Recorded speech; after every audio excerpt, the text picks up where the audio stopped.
Good afternoon, everyone. Good afternoon. Thank you for waiting, and we are going to start our program. Welcome, come on in. All right. Before we start, I would like us all to rise, where we will sing a St. Martin song. I'm going to call on Grace, a Rotarian from the Mid-Isle Club, to bless us with a vocal to the St. Martin song.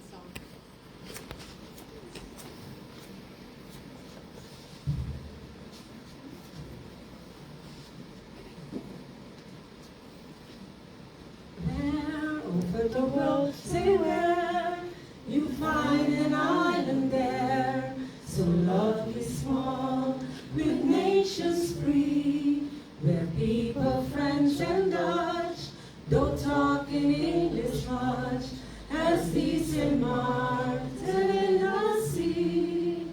Oh, sweet St. Martin's land, so bright by beach and strand, where sailors on the sea and harbors free, where the chains of mountains green variously in sunlight sheen. Oh, I love thy paradise, nature's beauty very nice. Oh, I love thy paradise, nature's beauty very nice. Thank you. Can I please call on Mr. Cookie Bijnani to recite the four-way test?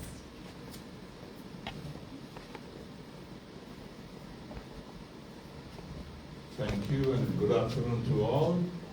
Of the things we think, say or do, is it the truth? Is it the truth? Is it fair to all concerned? Is it fair to all concerned? Will it build goodwill and better friendship? Will it build goodwill or better friendship? Will it be beneficial to all concerned? Will it be beneficial to all concerned? Thank you. Fun. Yes. Oh, All right, thank you so much and have a seat. So welcome again, everyone. Thank you for taking your time out on your Sunday afternoon to join us for this wonderful and motivational event. And before we start, I would like to thank our guest speakers that are here with us today. You will get a chance to meet them. Ms. Rea Ramkissoon and Professor Shamir Cawich. I don't want to mess up the name. I would also like to thank invited guests. I would like to thank the Rotary family for being here, and I do hope you have a wonderful afternoon. So,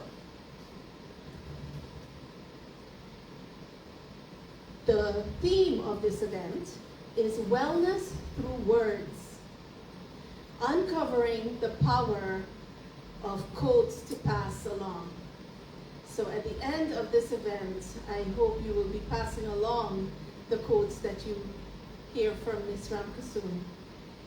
And today we're not only gathered to listen, but to reflect the quotes, to reflect what we're hearing, to connect and to take a moment to prioritize our well-being and our wellness.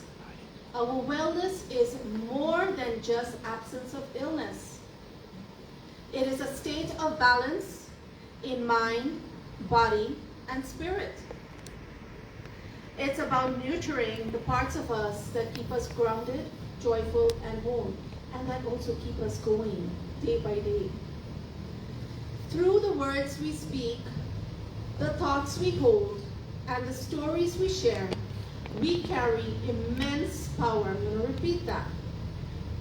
Through the thoughts we hold, the stories we share, the words we speak, we carry immense power to heal, inspire, and grow.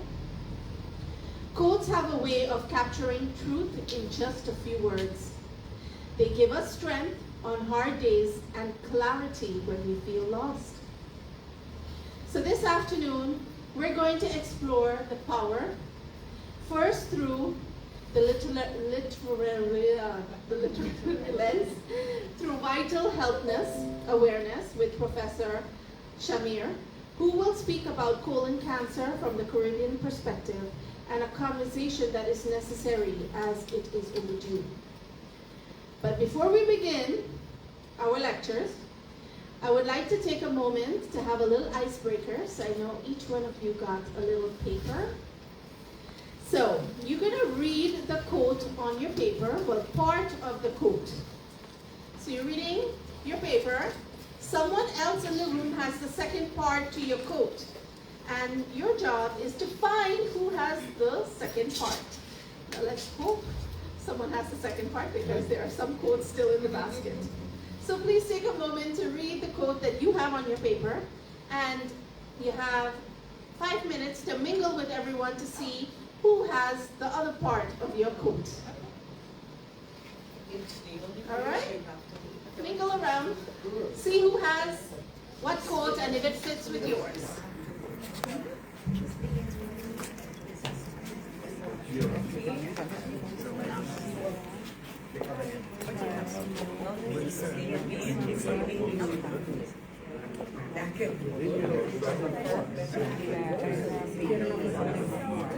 Not this time.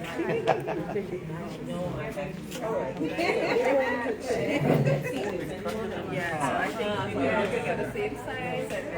It's the only place you have to live. Nope.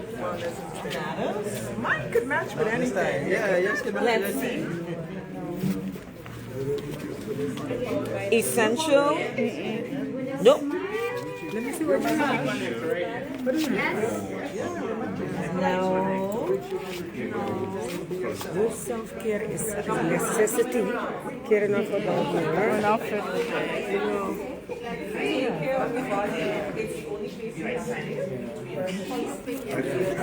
Yes, we have our first winner here. Oh gosh. We have everyone here. We are possible winners here. Right here. Winners. Women's right here too. No winners here. We all winners. I got it. All right, so we have one that says, I'm going to let you say it. Keep a smile. Excellent. What about ours? Okay, so come. Remember, any exercise is better than no exercise. That's right. Okay, I have two possibilities. No, we don't work on possibilities. So We take want care some of your body. confirmation here. It's the only place you have to live. Yes. Yes. Okay. And this one, wellness is a state of being. It's the only place you have to live.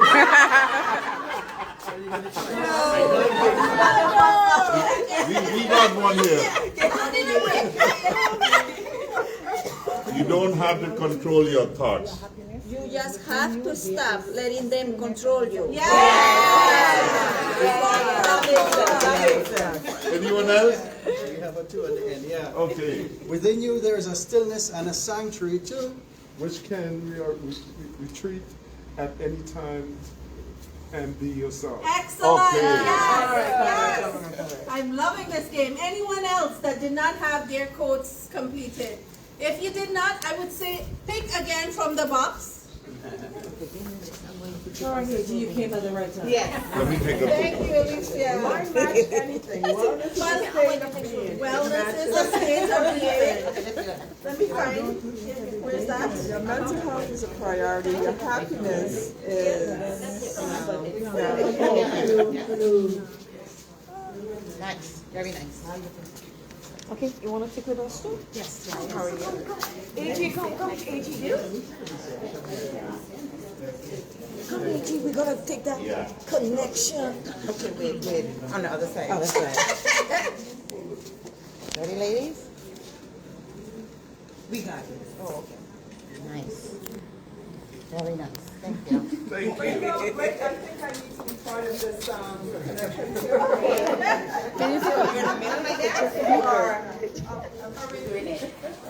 Oh, you could put yours on top. There you go.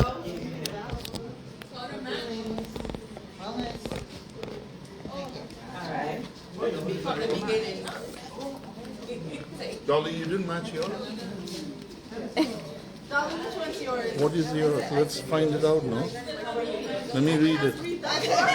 Let me read it. Oh, yours is, there's something in front. Essential. Your self-care is necessity. Something to do with essential. Dolly's coat is not matched. Nina, you can check with Dolly or Robinette.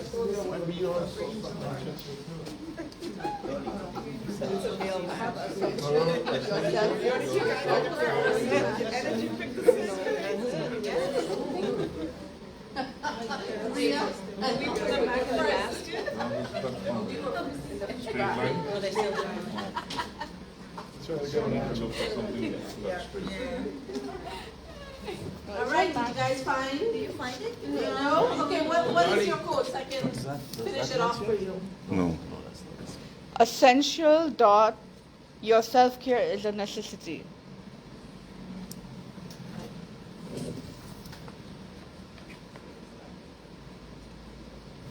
Your self-care is a necessity. Self-care is not a luxury, it is a necessity. Okay. Oh, here. Your mental health is a priority. Your happiness is essential. Your self-care is a necessity. Yes. Anyone else? So this one says your health-care is a priority, your happiness. That's it? Oh, so there's the partner there. I have a second part of yours. There you go. You know which one was yours? The first one says, the challenge is to silence the mind. I have seen that. Yes, I did type that somewhere. The challenge is to silence the mind. Okay, the soul always knows what to do to heal itself. The challenge is to silence the mind. This one? Okay. That's the second basket. One is take your power back. Take your power back.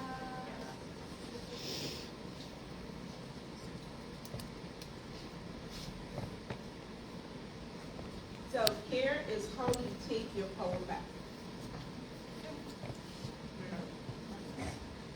I have two as well. Health is a state of body.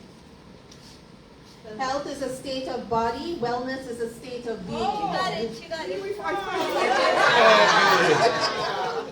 All right, and your next one? The next one is but the presence of purpose.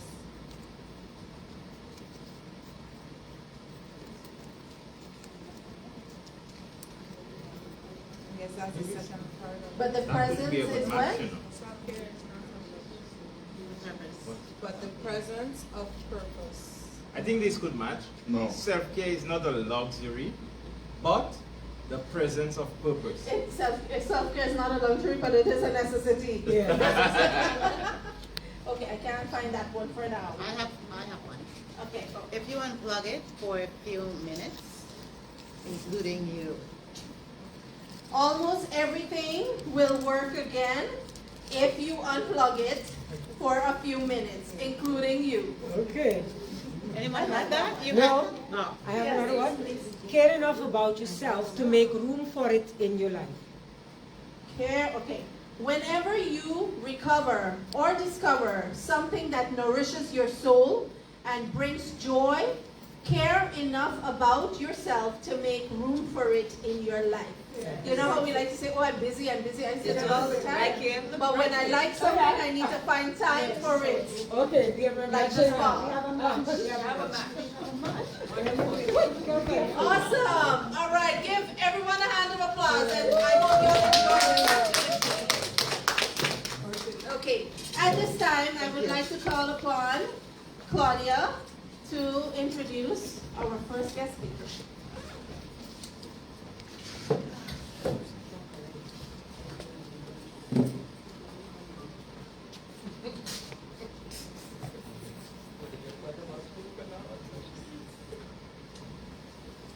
Right, I have a distinct good afternoon, everyone. Good afternoon. I have the pleasure of introducing our guests. So the first one is Ms. Rea Ramkissoon. She's a local author of Quotes to Pass Along. style of laconic writing has captured the attention of many, and more so the unique concept of her book, encouraging you to pass her quotes along. Born on the beautiful twin island of Trinidad and Tobago, Rea has been forging a path for herself in the creative world, not only with her book, but also with her platform, Rea. A platform created for a voice to be heard and a story to be told. Her creativity is limitless. We look forward to hearing about this project and any other project she may have in the future. Rea, thank you so much.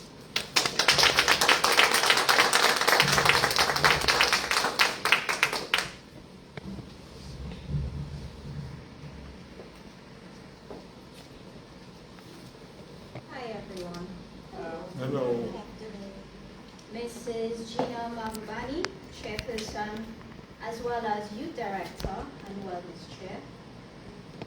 Ms. Claudia Connor, Community Chair. Professor Shamir Cawich, Hepatopancreatobiliary Surgeon. I would like to acknowledge, even though he's not here, Mr. Roy Fernandez, the gentleman that is instrumental for introducing me to the Rotary Club St. Martin Sunrise. Ladies and gentlemen, good afternoon. The theme this afternoon is Wellness Through Words, uncovering the power of quotes to pass along. Words. Margaret Atwood, Canadian author and poet, wrote, "A word after a word after a word is power." Words are powerful. Your words have the ability to uplift and build confidence, but it also has the ability and the power to humiliate and to make one feel insignificant. The words of an enemy, or a bully, as I like to call him, seeks out your weaknesses, feeds on it, and enjoys that control, that power, and in so doing, weakens and inflicts mental instabilities, and eventually, in some cases, causes suicide. The words of a friend is to seek out your weakness, but to feed you with positivity and have that level of power to propel you into the person you were created to be. As humans, we have free will. We have the power to choose our words. So today, allow me to share my story of how I found my words. Like many, we do lose our voice in the many twists and turns of life. I was one of them. But along my unlit and broken pathway, I met some beautiful humans that changed my life. One of whom is here today, Professor Shamir Cawich. In 2015, I began feeling unwell, and I visited my doctor, Dr. Nadia Watson. She is a general practitioner and a palliative care specialist. Nadia was actually supposed to be on this trip with me, but unfortunately, due to circumstances, she's not here. She did up some paperwork for me for various tests, and one of the reports came back, which was an ultrasound, and it showed that I had a mass on my liver. Upon further investigations, it turned out to be a hemangioma. Being the diligent doctor that she is, she asked if she could hold on to reports, and I said sure. She wanted to show it to one of her colleagues. That colleague was Dr. Fidel Rampissad. He is an interventional radiologist. In his opinion, because of the size of the hemangioma, it should not be left unattended because it may become cancerous. Dr. Budram, a vascular surgeon, was consulted, and I was then referred to Professor Cawich. He is the pancreatobiliary surgeon. I underwent liver resection surgery at the hands of Professor Cawich, where 70% of my liver was removed. A human can survive on 30% as this organ regenerates itself. A biopsy was done, and thankfully it was benign. After liver resection surgery, I had a few setbacks. I would have had fluid in my lungs, which required me to be hospitalized. Then after that, I had emergency blocked bowel surgery, which required me to be hospitalized, all under Professor Cawich's care. So, with his care and God's grace, I'm here today, and I'm doing well.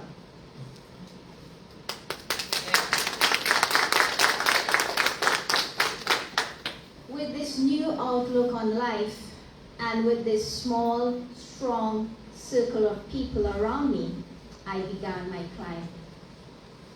I started to find my words. Words form into sentences, and I began to write. For the period 2015 to 2016, it was catalytic writing. And I quote from Google to explain. This type of writing allows you to write your feelings, and so, rather than pushing them down inside yourself, clogging your emotional being with pent-up frustrations, fears, doubts, you acknowledge them, and in so doing, you release them. So after all that dark writing, I began to write a bit lighter, stuff to uplift myself. I started to write to me. I used simple words, words like loved, significant, enough, seen, all part of my climb and my self-healing. As time passed, I started to see me. I started to understand that the past was wrong. From being told 13 years ago, look at you, you can't even speak. A 14-year-old can speak better than you. From being humiliated openly in staff meetings, being told, you're not articulate, you just don't have it. They're wrong. I do have a voice, and I can speak. I wanted to use my words. I wanted to turn my silence into quiet noise. One of my quotes in my book says, use your words to uplift those who have no voice. And I'll give you a very simple example. My son was 7 at the time, and he came home from school, and he placed his hand next to mine. And he said, Mommy, why am I black and you are white? And I said, you're not black, you're dark brown. And Mommy is not white, Mommy is brown. He said, but they call me black in school. Now my heart broke as a mother. He's 7, he's in tears. And I said, God made us all differently. Different colors, different shapes, different sizes. But that does not mean that we're ugly. That does not mean that we are lesser than. God does not make a mistake because he created us in his form and his likeness. And as usual, you know, with a mother, don't worry with them. And you give him all the hugs and the kisses, and that seemed to have comforted him. He came home the next day from karate class, and he said, Mommy, Sensei Roger said, black is not a color. Black is the absorption of all colors. In Trinidad, we say, talk done. He went to school the next day. They called him black. He beat them up. Now that was something we had to deal with. Now, you do not use karate to beat up your kids and your friends in school. So we had to deal with that. But my point is, 3 days prior to that, he did not have a voice. They called him black. He cried. But the words that was used to uplift him and educate him and make him understand that what they were saying, there was no need for crying. It did not matter. So he beat them up and he said, yes, a black and. So now I have a 26-year-old strong, confident gentleman who owns his complexion. Words have power. Not having a voice doesn't necessarily mean that you've been abused mentally, physically, emotionally, because that is the common case or the common cause for us losing our voice. Not having a voice can be as simple as an adult speaking to a child, let's call the child Liam, and the adult is asking the child, so Liam, what would you like to be when you grow up? And Liam is all excited and he says, I want to be a truck driver. He's all excited about this. And the adult looks at him in this condescending way and says, a truck driver? No, you need to be an accountant. You just took away Liam's voice. We need to understand the power of our words. They have the ability to uplift and build confidence, like my son, but it also has the power to humiliate and make one seem insignificant, like Liam. Be mindful of your words. As I continue to write, I developed this style of laconic writing. Laconic is an adjective that describes a style of speaking or writing that only uses a few words, often to describe complex thoughts and ideas. So I started to send off short quotes as morning greetings to my friends and my kids, and I decided I wasn't going to use my name. So I took the name Rea and I just shifted the letters around and you got Rea. And then I decided that I would write it in lowercase letters, so it was a little softer and a little more romantic. So Rea became my nom de plume or my pen name. I then wanted to add pictures to my quotes. So I went on Pinterest and I pulled off some photos and I was looking at the ones with the teacups.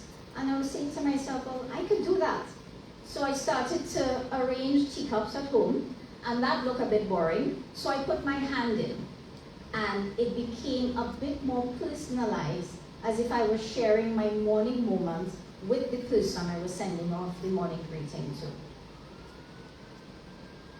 Gradually, I started to add candles to give the picture some warmth and some romance. And I think by now you may realize that I love romance, and I love seeing people being loved. Dr. Watson was one of my friends who I would be sending off greetings to, and she was very taken with my work. Around mid-2021, she reached out to me and she said, Rea, could you pass by? I need to show you something. And I said, sure. And when I got there, she showed me this book. She said she got this book as a gift, and she's been going through it to find motivation for her patients. And she said, I can't find any. She said, your quotes are so much better than this. She said to me, do a book. Words. Words to uplift. Words to build confidence. Words are powerful. She was at me for 2.5 years. Where's the book? You start the book? Did you do the book? So after gently nudging me for 2.5 years, I finally launched my book on September 29th, 2024 at the Cape Lab Coffee House in Freeport in Trinidad.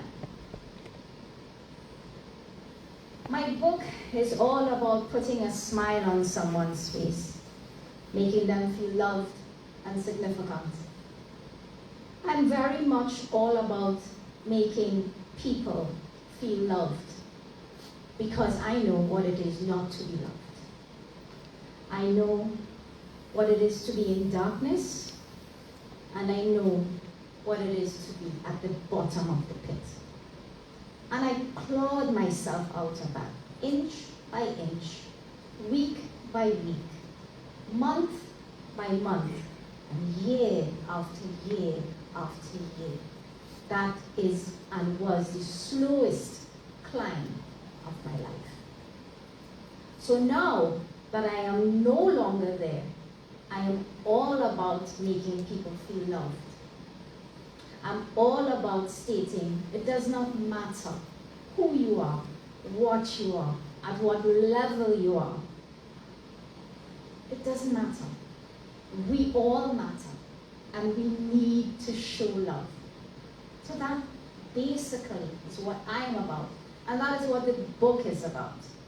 The book has a very, very unique concept where it is so designed that the pages can easily come off for you to pass my quotes along, hence the name of the book, Quotes to Pass Along.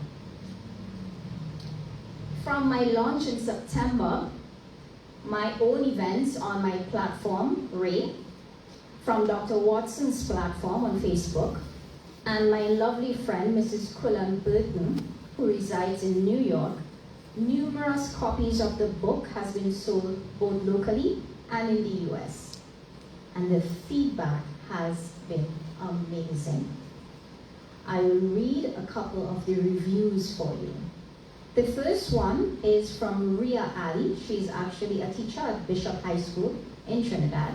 And she says, "Good morning, Rea. I hope all is well.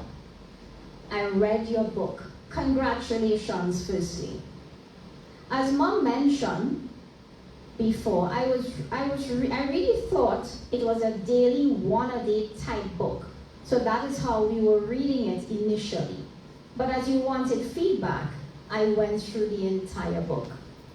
Overall, the quotes are quite lovely, and the accompanying pictures paired up quite well.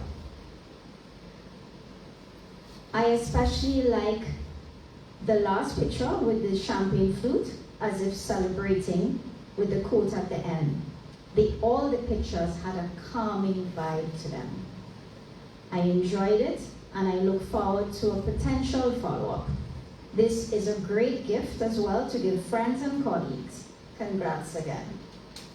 The second one is from Cardinal Welcome. He's a policeman. And he said, "Hi, I absolutely love your book. One of the quotes that truly spoke to me was, 'Those who carry their pain silently have the most beautiful smiles.'" And I was then made to understand the reason why this quote caught his attention is because he lost his dad 2 months prior to that. He says, "I hope you continue to do amazing work." And then he also told me, he said, "I passed a quote along." He said, the quote that says, "If only you can see your timeless beauty through my eyes, if only." And he said he gave it to his girlfriend. Denise Wright, she's a homemaker, she lives in Couva. She said, "From the moment I opened the book and saw the words, 'May you always feel loved,' it had an impact on me because I don't always feel loved." So it was amazing to feel love from the book. There's so many other reviews that I can, but today that I can read. But I am happy today, I'm so thrilled that I have in the audience my friend Mrs. Cullen Burton from New York. And she has graciously agreed to give me a live review.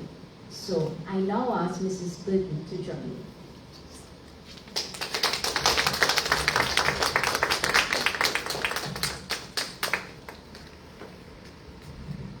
Thank you, Rea. Thank you, Rea. Welcome to St. Martin, my favorite home and island. My second home, actually. So I know Rea for a couple of years now, and I was taken back by her writing. I thought it was amazing. And I just want to share a couple of reviews that I chose that really resonate with me. First off, as human beings, one of the quotes is, you use words to uplift someone today. And your words do matter. We need to be cognizant of the words we're using to each other to uplift. Another quote that I chose that I really like every day: ladies, we all go through something, men as well. And that quote is, those who carry their pain silently, you just heard that, have the most beautiful smiles. And you know, when we do go through something, we don't show it. We hide it from everyone, and we look at each other. Good morning, how are you? I'm fine. How are you? I'm blessed. We never show the pain. And that quote really resonates, because I've never rarely run into people who say, oh, I'm having a bad day, or I'm not feeling well. These quotes really resonate with me and others. And the final quote that, as women, we are all nurturers by nature. We like to nurture our co-workers. You'll go get them coffee, you'll bring them whatever. But we all have to pay special attention to our character and within ourselves. And that quote is being spoken down to, know the difference, understand your worth. And I encourage everyone to, when you're speaking to someone, take a step back. I think we've been hearing that with this theme, and really formulate your words so you uplift the person that you are speaking to. My husband can attest to this. I don't do that, do I?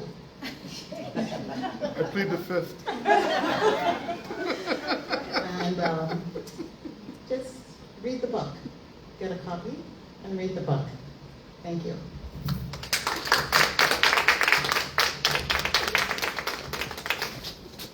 Thank you for that lovely review, Cullen.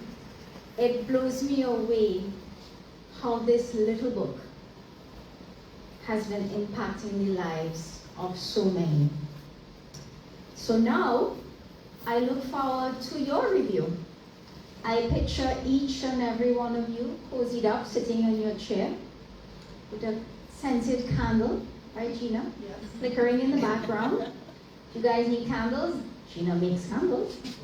So, candles flickering in the background, and you're going through your book, which you purchased. And my wish is that you see love. You see light, you see hope, and you enjoy this picturesque art form that I have created. As I end, I encourage everyone to be kind, to believe in magic, and to believe that dreams do come true. And always remember, you do have a voice. And I quote from my book, your words have power. Speak kindly. Before I take my exit, I have a small token of appreciation for the Rotary Club. So if I can get a representative to come forward at this point.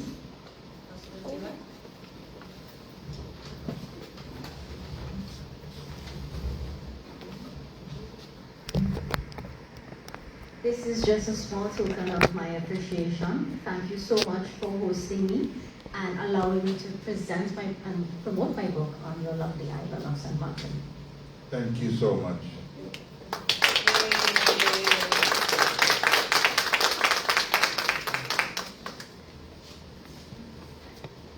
Ladies and gentlemen, thank you so much for your time and your attention. And if you look to my right, a photo corner has been created for you to take pictures, and the book is on display. Thank you again, and do continue to enjoy the rest of the afternoon with us.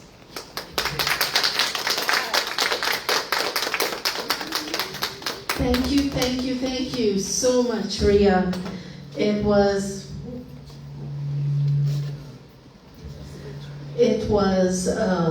inspiring. The speaker in the back, okay, good. It was an inspiring words, and I look forward to buying my copy. Can we get the price of the book? $15, people. So after the afternoon, the books are on sale, and Rea will be here to sign the books, and you can take a picture. So at this time, how are we all doing? Are we good? Good. Are we good? Yeah, we're good. Awesome. All right, at this time, I would like to call back Ms. Claudia to introduce our next speaker.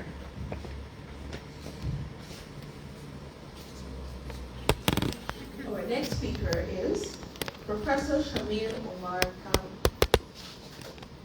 Now, he is a professor of liver and pancreas surgery at the University of the West Indies, St. Martin campus, Trinidad and Tobago. He has a bachelor's degree in medicine and surgery, expert witness training in Medical Protection Society, ATLS instructor certification, American College of Surgeons. He's a fellow of the FICA International College of Anesthesiology. Since 2009, a fellow PACS, American College of Surgeons, member of Caribbean AHPBA, Caribbean chapter. Now, I'm going to allow Professor Cawich to further introduce himself. Thank you for that warm invitation. I did ask one favor, and I said, please introduce me as Shamir. And that's it. Because I'm one of you. I'm one of you, and I'm just here to tell you today about something that I hope can leave a little bit of an impact on your lives. That is to talk about colon cancer and how it relates to us in the Caribbean. Now, you may wonder why these faces are being shown to you, even though we're talking about colon cancer. We all know these faces. These are infamous people because they have all been the victims of discrimination just because of their race. We all know them. Some of them hit very close to home, right nearby from St. Lucia. But they all have been victims of racism. We all know about these faces as well. These faces represent the recent Me Too movement, where it was clear that in our societies, women were being unfairly discriminated against in feminism. And the mere fact that each of us will know the names of these three people is testimony to the fact that there is still discrimination by class in 2025. Classism. But this is a face that we don't know very much about. And this face also discriminates. It's very discriminatory. This is colon cancer. And you will see, this is a colonoscopy. You will see the nice, smooth surface on the right of your screen and the ugly, buccinated colon cancer on the left. And again, this discriminates, guys. This discriminates. And here's an example. Another face you would all know. This is Chadwick Boseman, better known to us as the Black Panther in the legendary land of Wakanda. He was a powerful, fearless leader. But even though we all knew him through our television screens, this gentleman developed colon cancer at the tender age of 43 years old. 43. And even though Chadwick Boseman was worth 12 million United States dollars, 12 million, and even though he was known to every single person on this planet, and he had all of that power, all of that influence, he lost his fight to colon cancer in only 3+ years. He couldn't beat this enemy. And that is because it discriminates. And I'll tell you what we mean. Well, before we tell you what we mean, think about this. All that money, all that fame, all that power, all that influence, and he was treated in the country that spends the most on healthcare across the entire globe. That's the United States of America. They spend $10,000 US per capita on each of their citizens' healthcare. In the Caribbean, I don't know if any of you know how much the Caribbean countries as a whole spend on healthcare. They spend about $150 US per capita. So what happens to us if we get colon cancer? We don't have that power, we don't have that fame, we're not in that system. This doesn't look good, does it? Now, I did say that colon cancer discriminates because there is a lot of data that shows that blacks and Hispanics have a much higher incidence of colon cancer. It affects us at an earlier age. Hence, Chadwick Boseman got his colon cancer in his 40s. Normally, in Caucasians, colon cancer presents in the 60s. But not in Caucasians, not in Hispanics and blacks. We have earlier disease. And not only do we have earlier disease, but it's also been shown that we have numerous mutations in our genes that determine that when we develop colon cancer, we are going to have colon cancer that is much more aggressive than what Caucasians will get. And on top of that, you have to still put into context the fact that even in 2025, in developed countries, there is still discrimination where Caucasians and non-Caucasians are not going to be treated alike. That is fact, and that is proven. That's written. It's not up for debate. And I've already told you this. What makes it worse is that in our system, we only spend $162 US per capita on our citizens' health care. Now you understand what I mean. This is a disease that even in 2025 discriminates. Now, I want to show you this. This is a graph that is published by the World Health Organization, and it is looking at all cases of colon cancer across the globe. You'll see there's a line going down the middle, right? And there's a blue bar on the left and on the right, and at the top you'll realize that those on the left-hand side are men, and those on the right-hand side are women. And you will notice that there are a list of countries on the extreme left of the screen. Let's look at the top. The top, you will see New Zealand and the European countries and North America. And you'll realize that in men, there's a very big blue bar. And in women, there is also a large blue bar. This is the incidence or the number of new cases of colon cancer diagnosed every year in these countries. And you'll realize that according to their blue bars, they have a lot of cases of colon cancer. Look at the bottom. The bottom lists 4 countries. Countries in South Central Asia and the African plains. And you realize that their incidence is very low. They are diagnosing very little cases, few cases of colon cancer, both in men and in women. And if you look at us in the Caribbean, you'll realize that we don't have as many cases as the developing countries do. Neither men nor women. And on first glance, you will say, oh, this is great news. But it's not. Because this graph also shows mortality or death from colon cancer. And again, let's do the same exercise. Look at the top. North American and European countries diagnose a lot, but not all of their patients die. In fact, they have only about a quarter to a third of their patients dying from colon cancer every year. Look at the bottom. Horrible job. As many people as they diagnose will die. And if you agree with me that the only important metric with colon cancer is keeping patients alive, then you will understand that these guys are doing a poor job. Because they're not saving anyone. And if you want to be real, then you have to ask, well, how are we doing? And you realize that in the English-speaking Caribbean, in the Caribbean as a whole, we're not doing a good job. Because we're diagnosing fewer numbers than the rich countries, but almost 3/4 of our patients will die. And that means we're not doing a good job. Not only are we at risk because of our ethnicity, and we have to face it, every single person in this Caribbean region is mixed. There's no blacks, no whites, no Indians. We all have different mixes of the same heritage because of our history.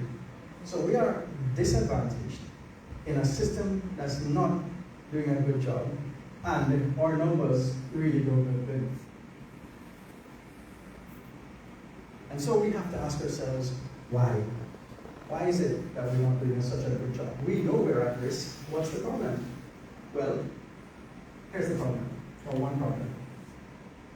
Colon cancer is one of those cancers that can be picked up early through what we call screening. And everybody in here knows about screening. Ladies know about screening because we do mammograms of breast cancer. Men know about screening because they do their PSAs for prostate cancer. And similarly, colon cancers respond to screening.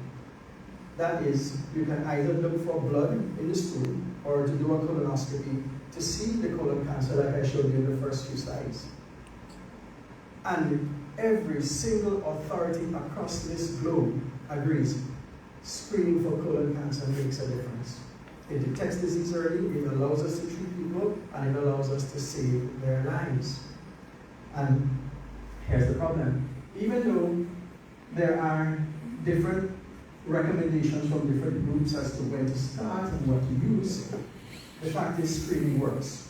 But we recognize that in the Caribbean, our colon cancers don't present at the same older age or the same more favorable presentation. And therefore, a group of experts met in 2018, and we all agreed that in the Caribbean, we should start screening colonoscopies at the age of 40 years. In Caucasian populations, it is recommended that they start at the age of 50. But if we do that, just like Chadwick Boseman, we're going to lose a lot of people. So we have to start at 40. Here's the bad news, guys. Well, this is a graph showing patient survival. And on the left, we're going to see percentages. So 1 is 100%, 80%, 60%. That's all on the left. On the right is time. This is 5 years. And what you'll see is that the top line, the red line, is when we diagnose patients with screening.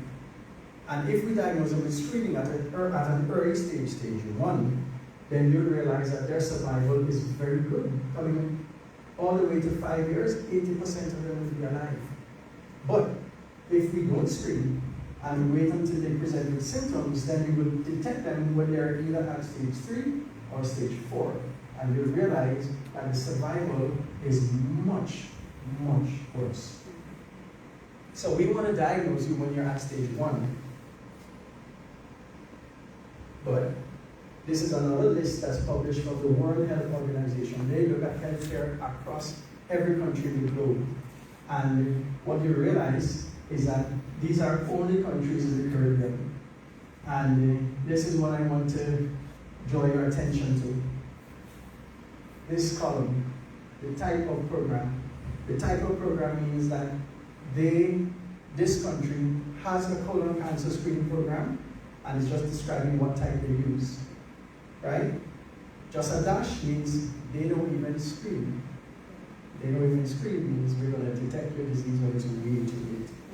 Opportunistic is not screening. It means that when somebody gets sick, all right, let's do a colonoscopy now and check, right, to diagnose it. So that's not screening either, which means that there is no country in the entire Caribbean region that screens for colon cancer, even though we are going to get it earlier, even though we're going to get worse disease, even though we have genetic mutations.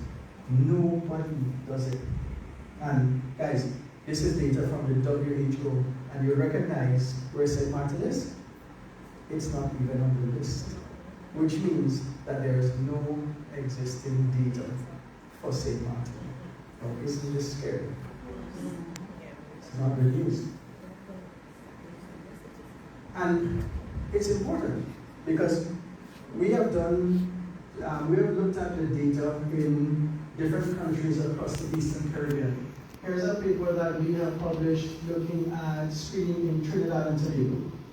And basically, what it's trying to say is that we are really, really, really missing our opportunity because we're not doing any screening in Caribbean countries.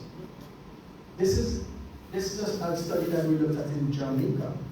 We looked at people who were having opportunistic screening programs, and we tried to see what would become of them. And look what happened. Of those patients who had no symptoms whatsoever, 20% of them already had polyps, and 17% of them already had cancer. And these are patients with 0 symptoms, nothing, no disease. How is that possible? Well, it's possible because cancer, not only colon cancer, cancer is the silent killer. It produces no symptoms at all. When you start to get symptoms is when it is very advanced. And that's the point I'm making. In the Caribbean, we are waiting too long until people start to say, well, I feel unwell. And that's when they say, okay, well, let me check it out. But by then, it is too late. Yeah? And this is something from Barbados. This is a paper we did in Barbados where we looked at all patients who were diagnosed with colon cancer. And here's the frightening thing. Look, this is where patients in developing countries are diagnosed at the age of 55 to 65, somewhere around here. But look how many of our Caribbean people are being diagnosed with colon cancer in as little as their 30s and 40s. That's 10% of all of them who are diagnosed with colon cancer. 30s and 40s. And worse, remember we spoke about stage of colon cancer?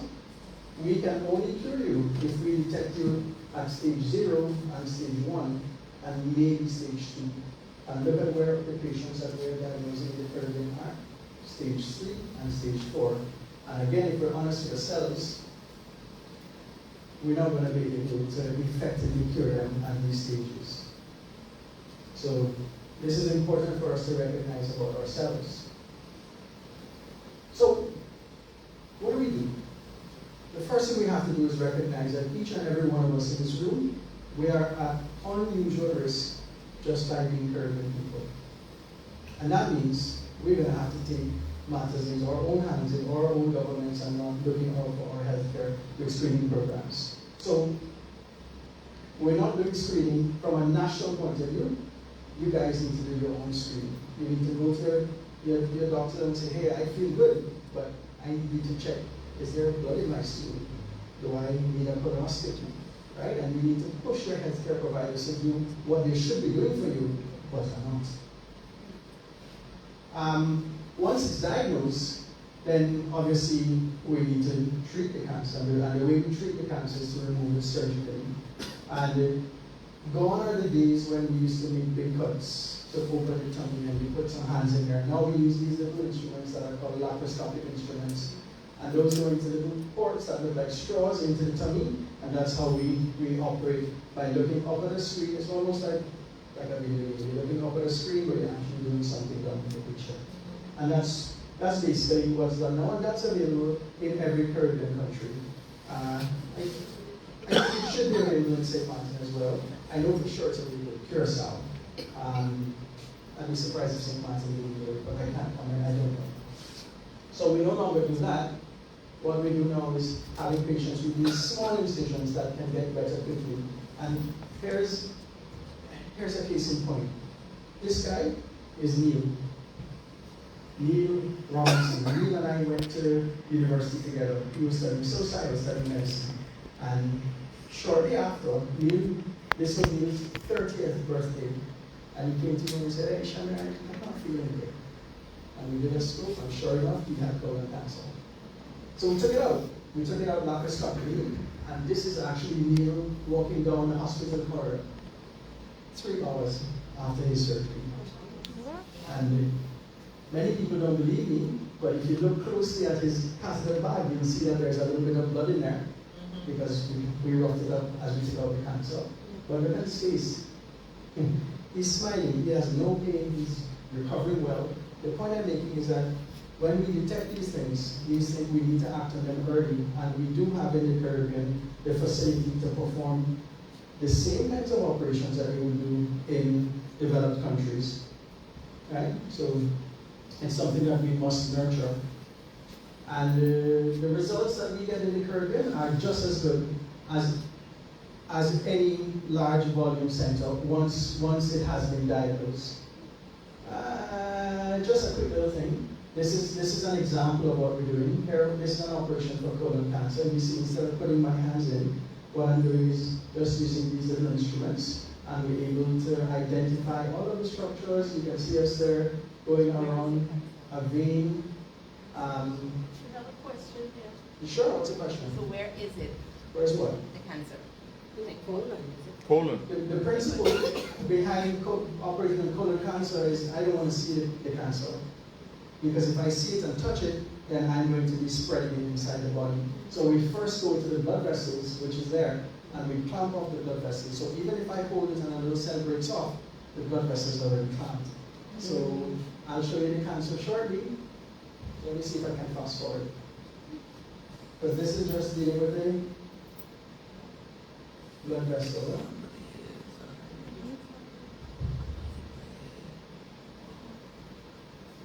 I have a better slide that will show you the cancer.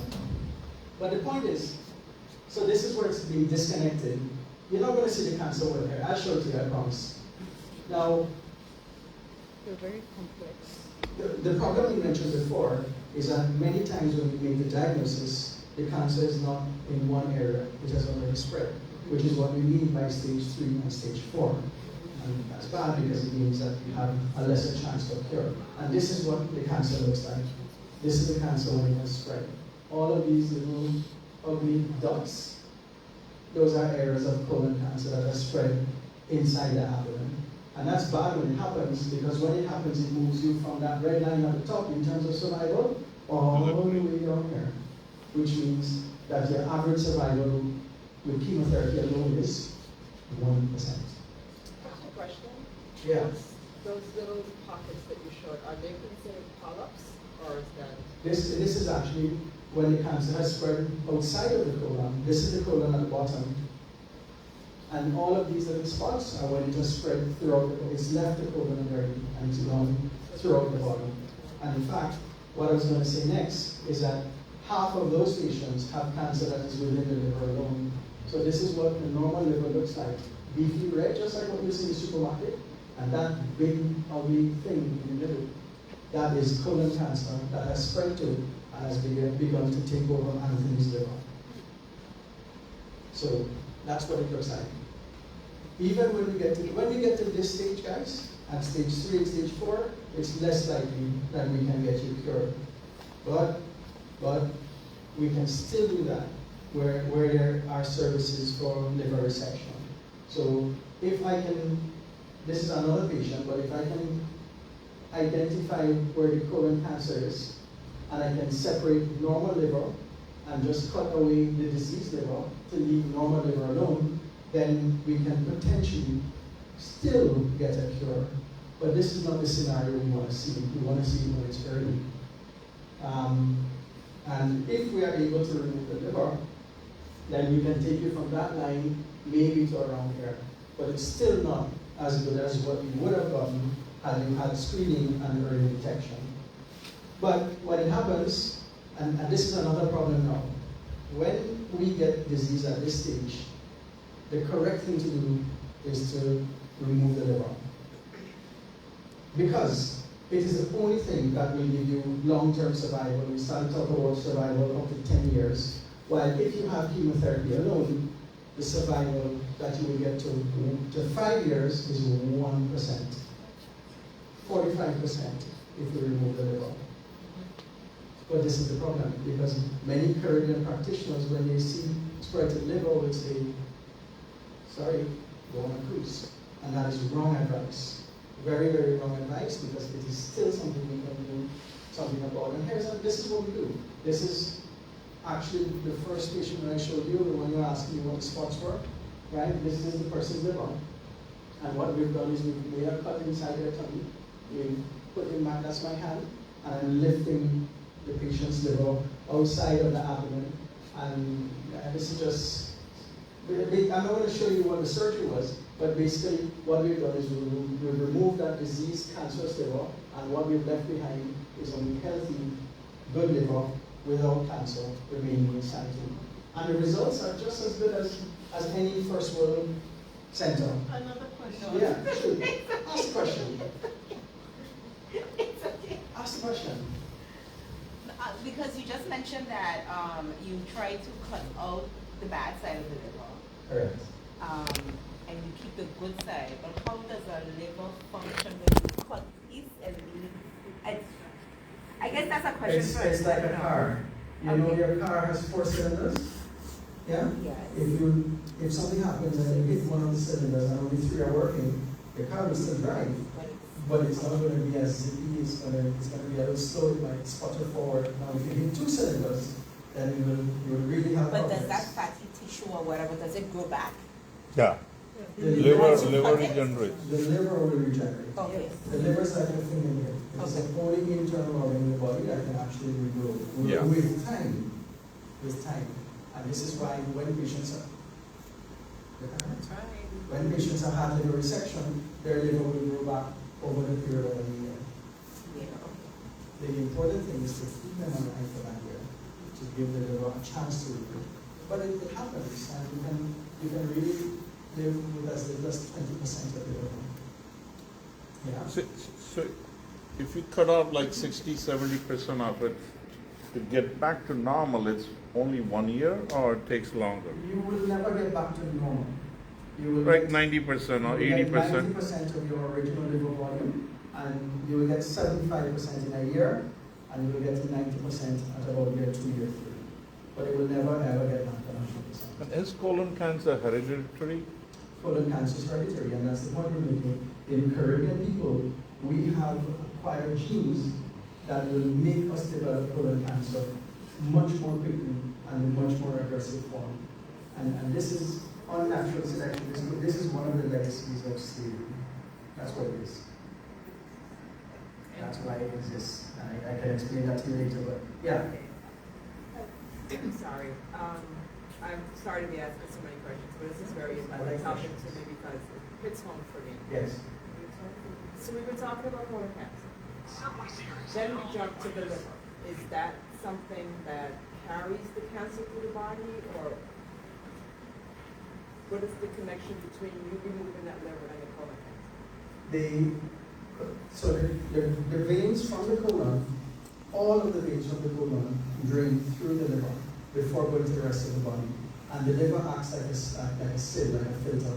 So if 100% of the blood that comes from the colon, with carrying cancer, has to pass through the liver, then it will be the first place for colon cancer to spread. Right? And so in people who have colon cancer spread, 100% of them have it in the liver. And then 40% of them have it spread into other places apart from the liver as a second step. The lungs, bones are common places.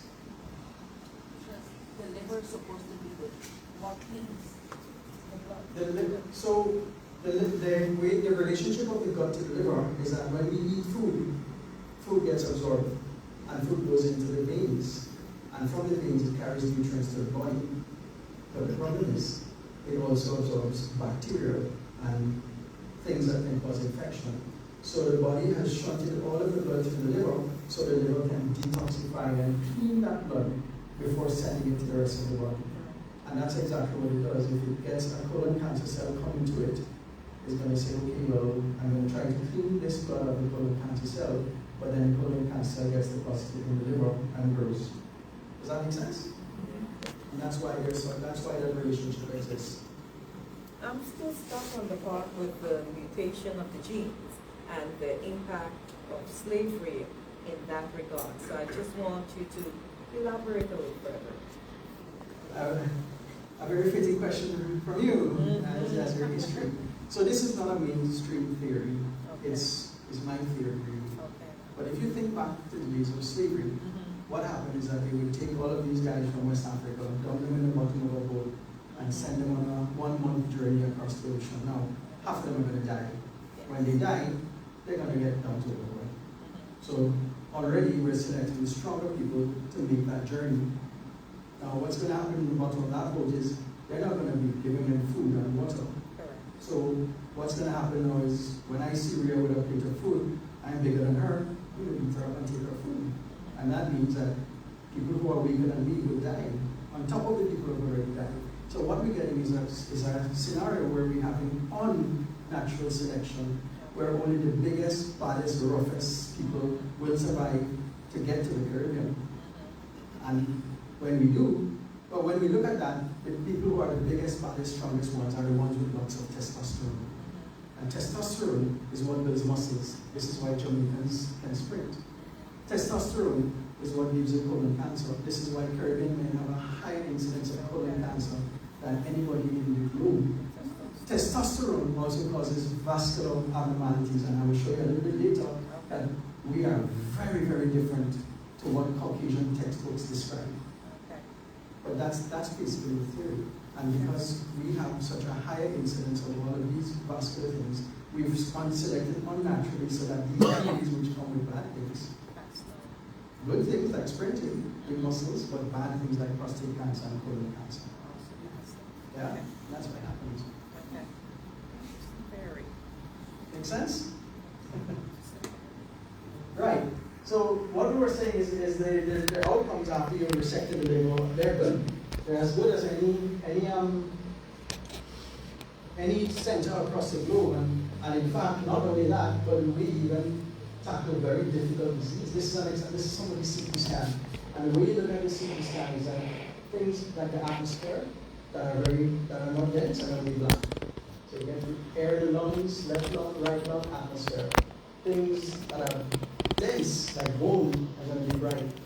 And when I've taken the opportunity of putting a little asterisk there to show you a cancer that's growing. That's in a very bad place. And this person, this is Selma. Selma went to the US and they refused her surgery because they said it was too close to the vessels. And so she came home and she saw us and we said, well, we know we only have one chance to do this, so we actually took her in. And these are my hands for the liver. And basically what we did was we cut across the liver and we were able to remove it safely. Selma went on to, Selma just passed 8 years afterwards. Had she not had this, she would have had 1 year.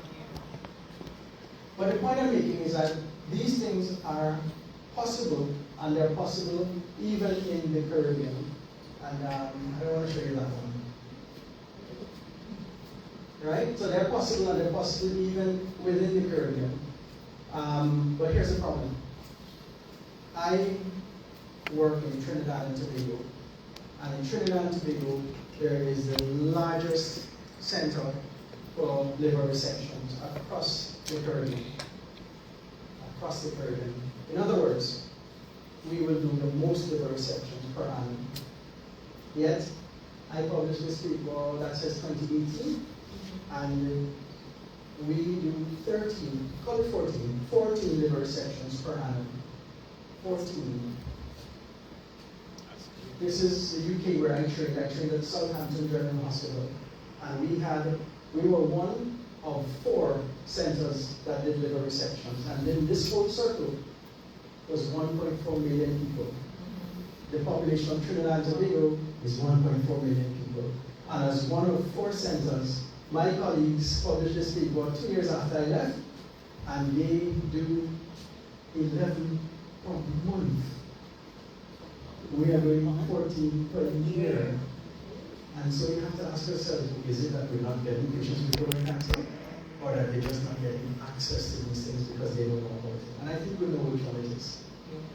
It happens, we see it, but as a Caribbean people, we are not utilizing the services. And that's because you don't know. But also some of our medical practitioners may not know as well, and may not be willing to access the service, and it's a shame because we've already shown that this is the only thing that will give you a decent chance of survival. So we have a long way to go. This is the last thing I want to tell you is what I was going to share with you. This is what every single anatomy textbook on planet Earth says the liver looks like. Everyone. But we don't see this. This is what we see. That's a liver from a Caribbean person. Textbook? Caribbean. You'll see that the textbook one is nice and smooth. There's a smooth, it looks like a butterfly. But in the Caribbean, we see these things that look like cauliflowers. And you may think, well, that's just one or two. But no. We have documented that in several things. And this one day I decided to go down to the anatomy lab and look at that. Every single liver that we took out had these big, abnormal, funny-looking things. And this is exactly what we were saying before. This is unnatural. This is a legacy of slavery.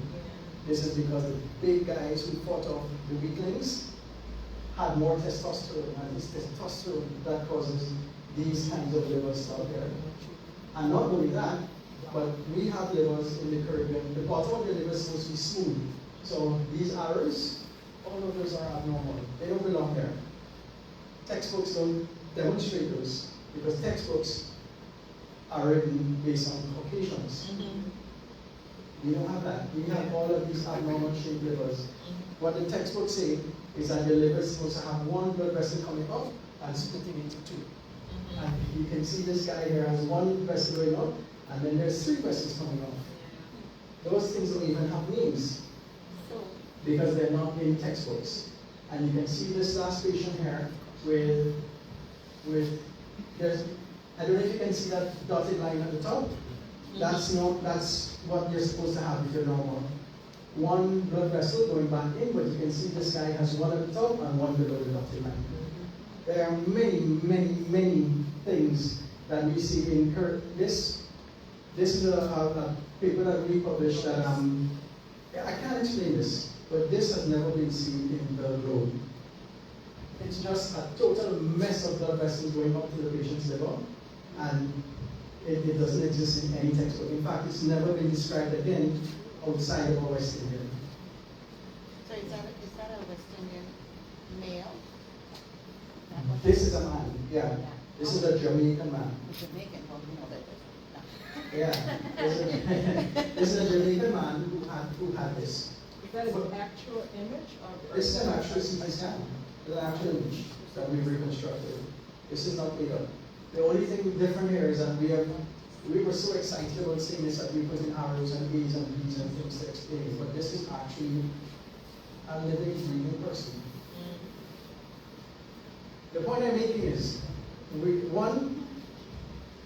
are very, very different for those reasons. We have become a very different population with very different needs, very different diseases. And what that means is, guys, you have to look out for yourselves. You can't rely on what the Caucasians in North America say, because our disease is different. And that means that we have to detect our disease early by doing our own screening. We don't have to go to the doctor and say, hey, I want a stool test. Hey, I want a colonoscopy when I'm 40. Yeah? We have to reinforce that when these diseases are seen, that we have to treat them early with surgical treatment. And even if we have spread of disease to the liver, that's not a death sentence. Your doctor is still supposed to review to the right place to be appropriately served. And finally, what we said already is that our population is dramatically different to what textbooks will say. And with that, I think I will leave you. I'm happy to answer any questions that you may have.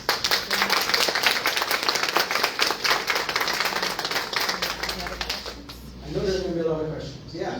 So, Doctor, I have a question. So, in United States, I know you're talking about the screening, but now, when you have like two screening, in my case, I got it one when I was 40, and I got it the second one when I was 50. So when I went there, because there is like every 10 years, suppose if you have like a negative screening, because I am in the medical field too. Correct. So when I went to my doctor, I said, it's not going to be like good if you do now, I am 55, 56. So they said now they do the blood test. Like you have to, it's not the blood, it's like the face. So you just bring the face and take it to the lab, and they're going to tell you you have yes or no, and it's necessary to do the screening. What is the possibility to do that kind of test, from the face? So you're talking about what's called a fit test. It's looking for blood in your stool. And the way that this is used is that if somebody has blood in your stool, then blood in your stool doesn't belong there. It could come from a cancer, or it could come from many other things. It could come from hemorrhoids, from worms, from lots of things. So if you find blood in the stool, then you have to do a colonoscopy. If you don't have blood in the stool, then you can hold off on a colonoscopy and check more frequently for blood in the stools. It's called a fit test. Yeah, and it is an acceptable way of screening. But the blood in the stool is the only symptoms you can have for colon cancer, because if they don't No, find it's not the only. So this is not safe. It's not totally like 100%. What we have to ask ourselves what we're comparing to.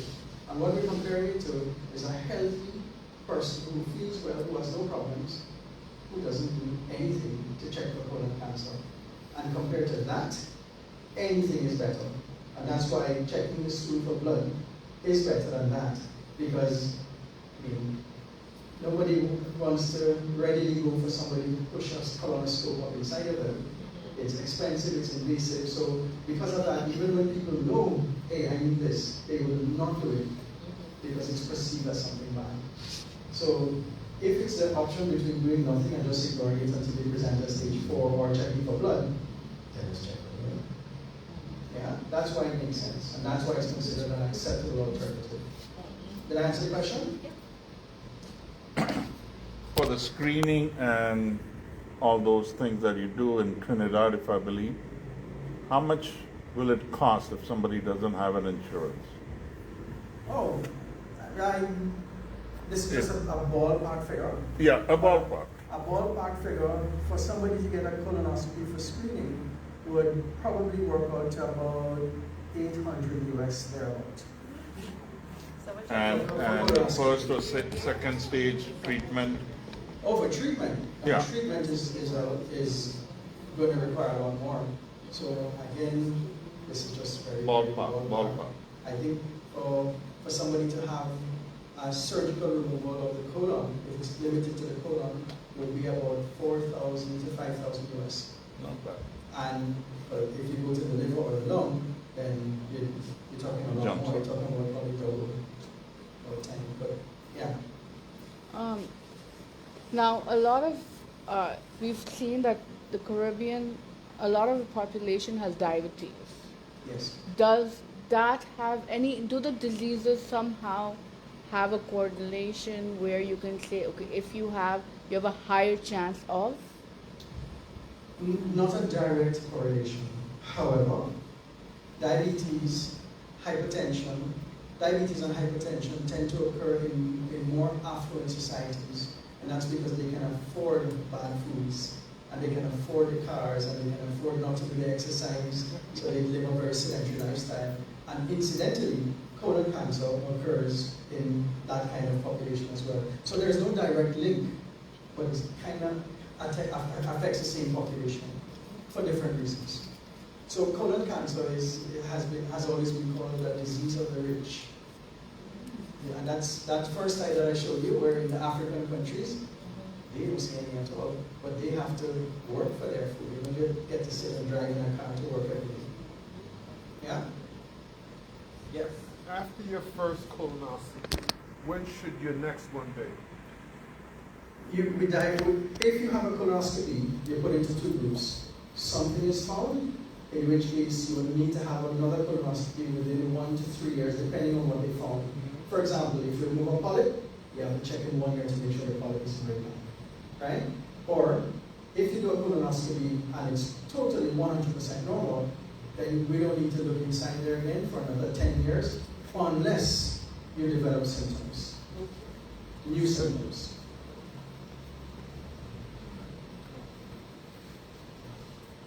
So we have organizations like PAHO and many other organizations within the Caribbean, and the screening, early screening is common knowledge.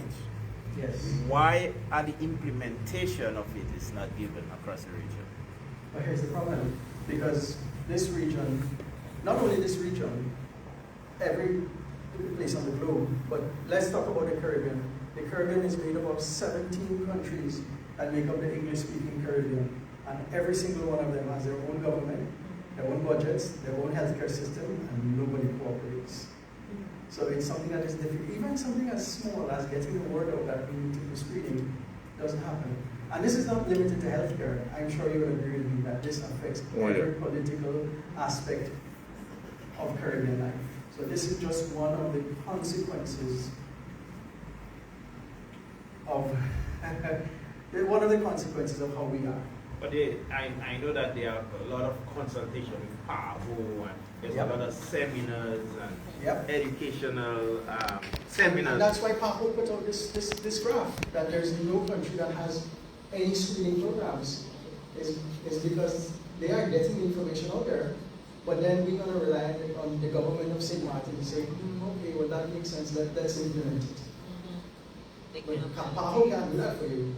They could only say, they could only talk, but you have to implement it for yourselves. And the simple fact is that, I hate to say this or no, but there is a divide between the people who make policies and us, and the people who make policies is simply not going to affect them getting re-elected. So why do it? Nobody wants to hear that, but that's a cold hard truth.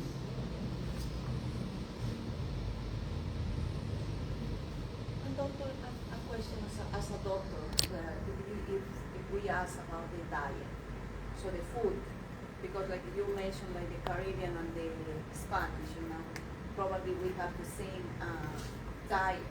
Yeah. So as a doctor, what you recommended about the diet, maybe like, in the United States, maybe they can say, oh, you don't have to eat like a red meat because this is the first food can be, to linked to the colon cancer. So what is your advice? There are two things we can do from a dietary perspective. One is to avoid things that are bad, and two is to taking things that are good. Taking things that are good, we will talk about first, and those are things that will remain in the colon that are not absorbed, that contribute to fiber. Fiber is any indigestible material that you take in, and that's pretty much green leafy vegetables. Green leafy vegetables can't go wrong. Those are shown to reduce the incidence of colon cancer. On top of that, a single aspirin, 81 milligrams of baby aspirin, every day is actually shown to be protective against colon cancer. One single baby aspirin a day. Some of us will have to do that for heart disease. It's also been shown to be good for colon cancer prevention. And calcium.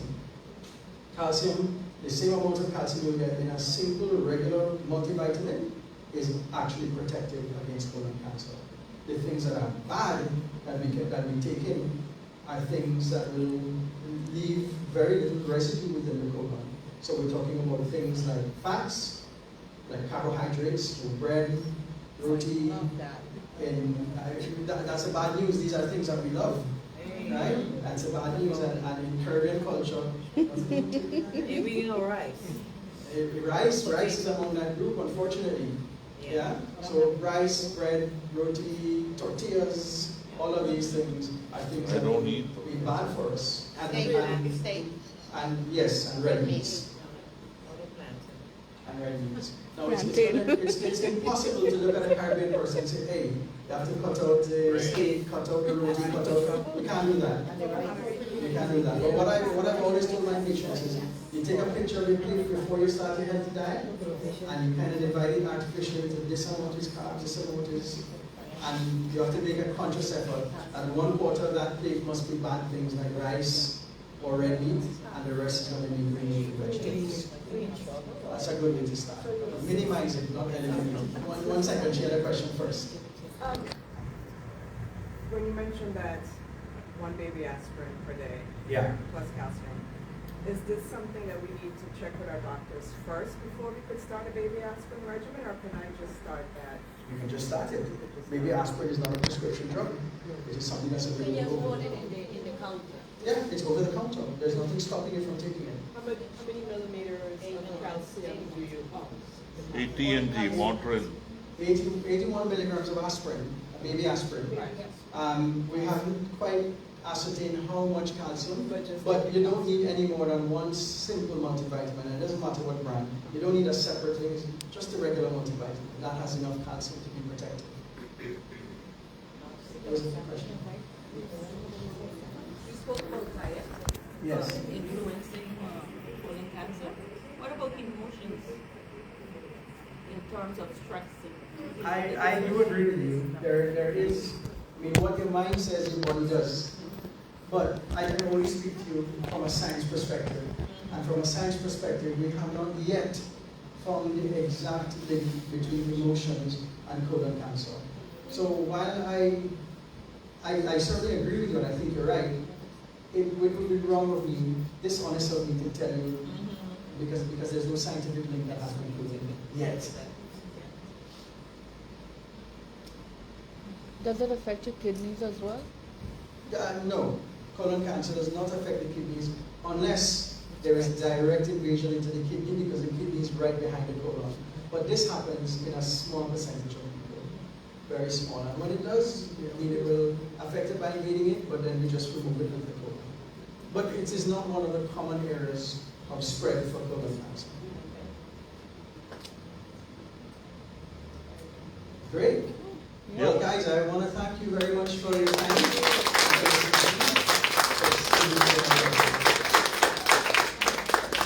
Thank you, thank you, thank you. I don't think thank you is enough, because I'm sure everyone in this room is more alert and has been given immense knowledge on our colon and our health care and things we need to do for ourselves. Because the doctors ain't telling us nothing. Especially on St.Martin, I could tell you that. My friends like, but okay, thank you, Shamir. And with this, I would like to call upon Marcy to do the vote of, Marcy, before vote of thanks. Cookie, our incoming president, if I could call you up, please. We would like to thank our guest speakers by giving them a little token from us, from the Rotary Club, from St. Martin, and their certificates.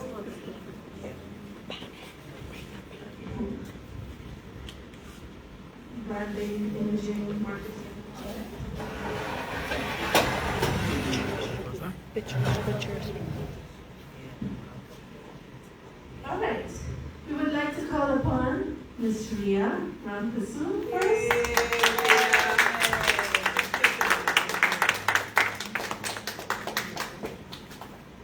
And we would like to thank you very much.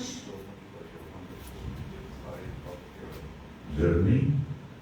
It was really inspiring, and we all should know how to speak good words.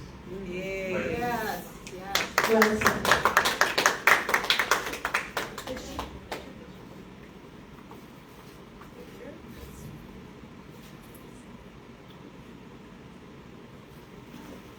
Thank you.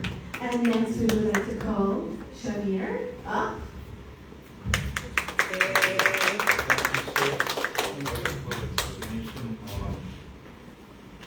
to lead a good life, a good health, I'll be calling you to have my checkup. There you go. Very nice.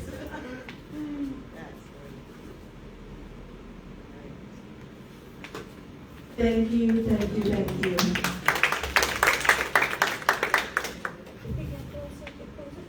Can we get Rea up again? Rea, Yeah, come on now up. the We can get the pictures.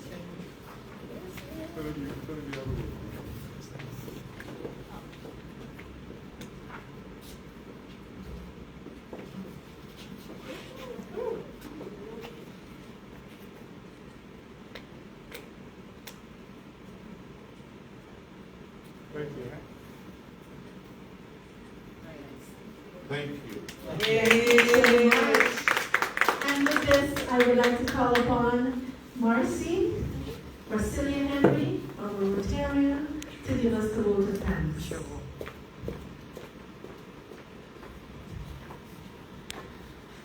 On behalf of the Rotary Club of St.Martin, Sunrise, we would like to thank our speakers, Rea Ramkissoon, once more. Round of applause. Our speaker, Professor Shamir. Do you want me to read the Cawich as well? Yes, Professor Shamir Cawich. Round of applause. We want to thank the University of St. Martin for allowing us to be here and be able to host this session that we're looking forward to having yet again. So we're looking forward to seeing you all on St. Martin once more. We want to thank our fellow Rotarians, Rotarian Gina, Rotarian Claudia, Rotarian Malcolm, who are our wellness team. Can we give a round of applause for our wellness team? Who planned, who met, who consult, and were able to make this session such a successful event. We want to thank all of you, our invited guests. We know that Sundays are our precious time, relaxing, but for you to be here, it tells us that this session is important. It tells us that you want to learn more about this particular topic, and you also are saying that your health matters. So thank you for being here as well. Give yourself a round of applause. And we want to thank sensational candles for the token of appreciation that our speakers have received. So once again, thank you on behalf of the Rotary Club of St. Martin Sunrise. And now we want to ask you to find that table over there, and Rea will be over there. And please get your book. Only $15 that you're able to obtain wonderful quotes that you can use on your daily journey. So once again, thank you and good night, everyone. And we look forward to having our speakers back on St. Martin soon. Thank you so much.